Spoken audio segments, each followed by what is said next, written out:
Wednesday morning rolled in quietly, but the echoes of the previous day were still ringing across the Celtic fan base. Tuesday wasn't just another day. It was the day everything felt right again. The day that brought back more than just our footballer. It brought back a symbol. Kieran Tierney came home. And with him came a tidal wave of emotion that swept through every corner of the Celtic support. No matter where you were, whether on the streets of Glasgow or halfway across the world, if you wore green and white, you felt that buzz, that joy, that surge of pride. Tierney's return wasn't a surprise.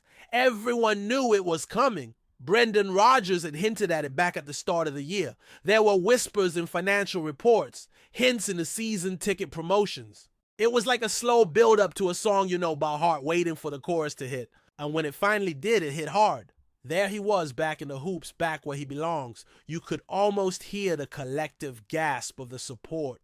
It had been over 5 years since he last pulled on that shirt in a competitive match. Since that sunny May afternoon in Aberdeen where we sealed 8 in a row. He was just a lad then. Now he returns a man. The club, credit to them, handled it with real class. The announcement came in waves. First a calm London-themed clip nodding to his time at Arsenal, then the real gut puncher, a beautifully crafted montage of his best Celtic moments. He pressed play. We hit repeat. Whoever came up with that deserves a raise. It was poetic, emotional, and more than anything, it felt genuine, not forced, not hollow marketing. Just honest storytelling, the kind that reminds you why you fell in love with this club in the first place. And seeing him in a kit again, that number 63 back on his back, it brought everything full circle. That number's more than just digits. It's part of the story, a tribute to his roots, the same number he wore as a teenager when he burst onto the scene. Nobody else could wear that now, not after what he did. It's his as much as number 8 was Brown's, or number 18 was McGady's. He's not just putting on a shirt, he's picking up a legacy he never really let go of. His interview with Celtic TV was short but meaningful. No big declarations, no overblown promises. Just Kieran being Kieran, humble, focused, and straight talking. He admitted that this was his first proper unveiling since the first time he was just a kid stepping up from the academy. No flashing lights back then, no pressers or promos. Just a local boy thrown into the fire and thriving. Now with the cameras on and all eyes watching, it felt different, special. What stood out though wasn't just what he said. It was how he said it. There was weight behind his words. Reflection. You could tell he'd been through things. England, Spain injuries, the spotlight. All of it had changed him. Not broken him. Not dulled his hunger, but matured him. Shaped him. And now he's back not just to wear the colors, but to lead in them. That matters. It got us all thinking, how often does this really happen? A player leaves, becomes a top sale, and then finds his way back.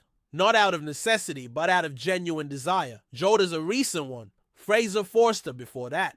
But the list is short. Celtic isn't a revolving door. When players go especially for big money, they rarely return. Not because they wouldn't want to, but because it rarely lines up right. But with Tierney, everything aligned. The timing, the need, the will, it all pointed back to Parkhead. He spoke about being a different person now than the one who left in 2019. And who could argue he was only 22? Back then, still learning the game. Now he's 28. An established international, a player who's lived the pressures of Arsenal, the demands of La Liga, and the trials of recurring injuries. That experience can't be faked. And for a Celtic side that's looking to rebuild its spine, having someone like that isn't just helpful, it's vital. What struck a lot of folk was when he mentioned he hadn't stepped foot inside Celtic Park since leaving. Not once. That's 6 years. For a lad who grew up there, lived every boyhood dream, that's a long time to stay away. And it tells you how deep the emotions ran. Maybe he needed the distance. Maybe he didn't want to return until he could do it the right way. On the pitch, as a player, not a guest. There were murmurs of discontent from a small group of fans when he left, but that was never the majority. Most knew what he gave, what he sacrificed, and what he earned, for himself and for the club. The door was never truly shut, and now that he's walked back through it, the reaction's been overwhelmingly positive. The fans haven't just welcomed him back, they've embraced him like he never left. Because in a way, he didn't. His spirit, his passion, it lingered. He was always one of us. Back in 2015, when he made his senior debut, Tierney was just a teenager full of fire. Now at 28, he's one of the senior. figures in the dressing room. 4 holders in the current squad, believe it or not. Only Callum McGregor, James Forrest, and Casper Schmeichel are older.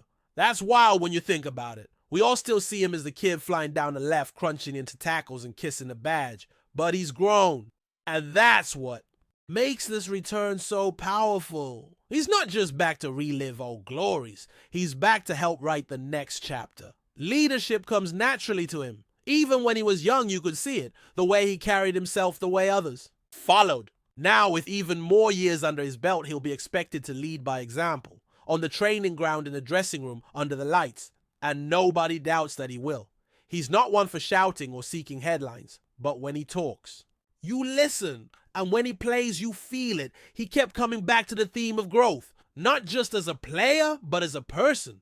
Moving abroad does that to you. Changes how you see things. How you carry yourself.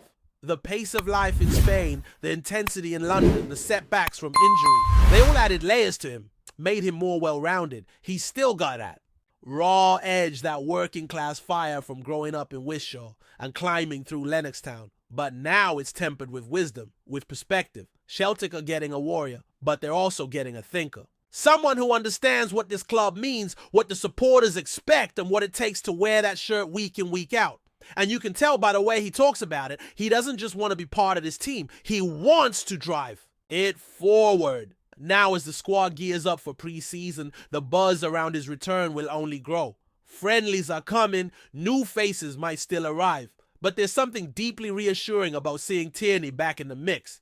It brings a sense of stability, of familiarity, like everything's starting to fall into place. Preseason's taking shape quickly now, and with the full schedule more or less confirmed, fans are already eyeing the fixtures, marking calendars, checking kickoff times. It all starts on Friday the 4th of July at Leicester-Hampton, where Celtic will face Queen's Park. It might not be the flashiest match on paper, but it's the kind of warm-up Tierney and the rest of the squad need to ease back into match sharpness. The games come thick and fast after that.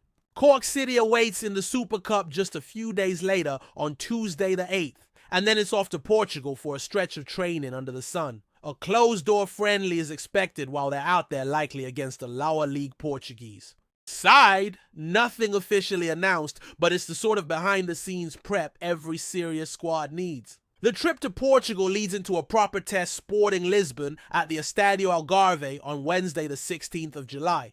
That'll be a decent gauge of where the team's at physically and tactically. And then it's back to paradise. The first home preseason fixture in years is set for Saturday the 19th of July when Newcastle United comes to town. Eddie Howe's side won't take it easy either. They'll come to play, and Parkhead will surely be buzzing for that one. The kind of summer afternoon where you can almost feel the season creeping closer. The kind where you see kids and new kids, families gathering, songs echoing out long before kickoff. After that, Celtic head to Italy for what's now being called the Como Cup. It's more than a friendly tournament. It's a chance to test ourselves against quality opposition. Ajax is the first opponent with the match scheduled for Thursday the 24th of July. Depending on that result, it'll be either a final or a third-place playoff against host Como or Saudi side Al Ittihad. All of it wrapping up just in time for the start of the competitive campaign, with Flag Day looming at the end of July. Everything's pointing toward a proper build-up. Structured, meaningful, with enough games to fine-tune the engine, but not overdue.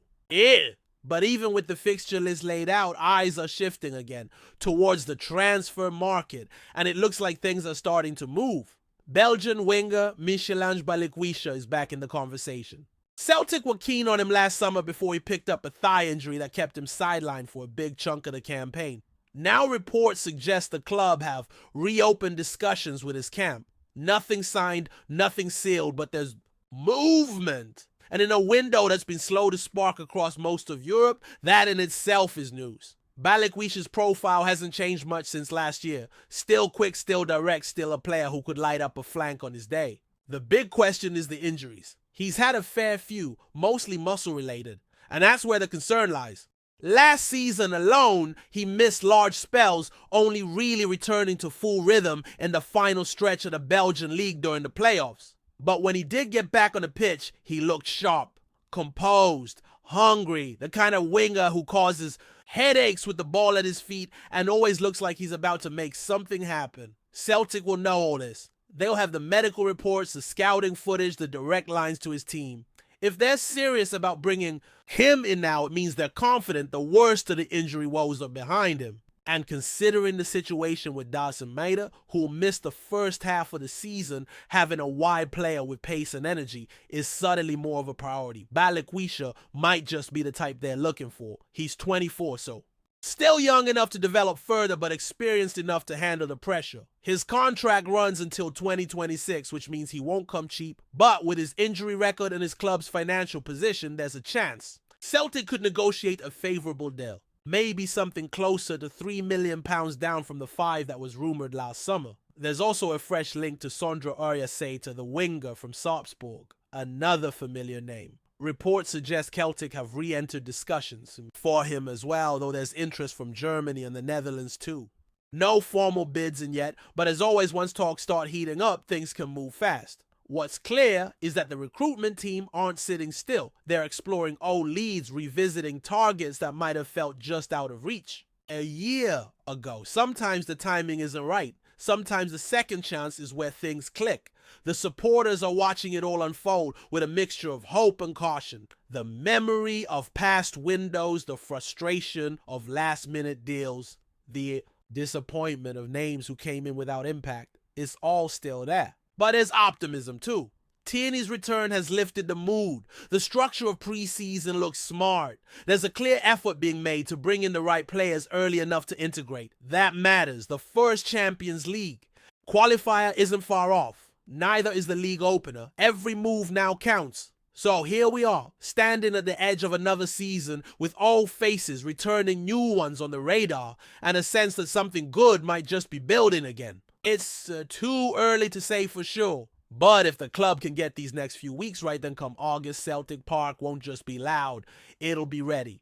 Before we proceed, subscribe to our channel and enable notifications to receive all exclusive news about Celtic FC. Don't miss any details about your favorite team. It's extremely important for Celtic FC fans. There's a stir rippling through the corridors of Celtic Park this week, and it's not just the usual transfer noise. Word on the street is that promising youngster Daniel Cummings, one of Celtic's most talked about academy prospects, is packing his bags for a surprise move down south, and not just anywhere. The lad's allegedly set for a switch to West Ham United. Now, before the ink's dried or the scarves are swapped, let's be clear, nothing has been confirmed officially. But the whispers have grown louder, and sources close to the situation suggest that Cummings' exit is more than just chatter. A product of the Hoops youth system, Cummings has turned heads for his pace, control, and a composure well beyond his years. He's been touted by some as a future first-team regular, maybe even a Scotland international in the making. So what's behind the move? Some insiders reckon the player's camp felt his development needed a new challenge, a tougher league, perhaps more opportunity, maybe even the glamour of the English Premier League. Others are pointing fingers at Celtic's current depth in his position, with first-team minutes looking scarce. There's also been murmurs of a long-standing interest from West Ham's scouting team who've been tracking him for some time. Supporters are understandably taken aback. Losing a homegrown talent, especially one who's shown such promise, doesn't sit easy. And yet, if the deal goes through, it could be seen as a strategic step in the youngster's career, though many would argue it's Celtic that should be reaping the rewards of nurturing such talent. West Ham, for their part, have kept things under wraps, but there's an air of quiet confidence from the London side. They've made a habit recently of snapping up emerging Scottish talent, and Cummings might just be the next gem in that crown. As always in football, it's never done until it's done. But for now, the rumor mill is in full spin, and it looks like Daniel Cummings might be trading green and white for claret and blue. Hello, fan! Don't forget to like and subscribe to the channel, as it means a lot to Celtic FC. Also share your opinion about the news in the comments below. See you in the next video.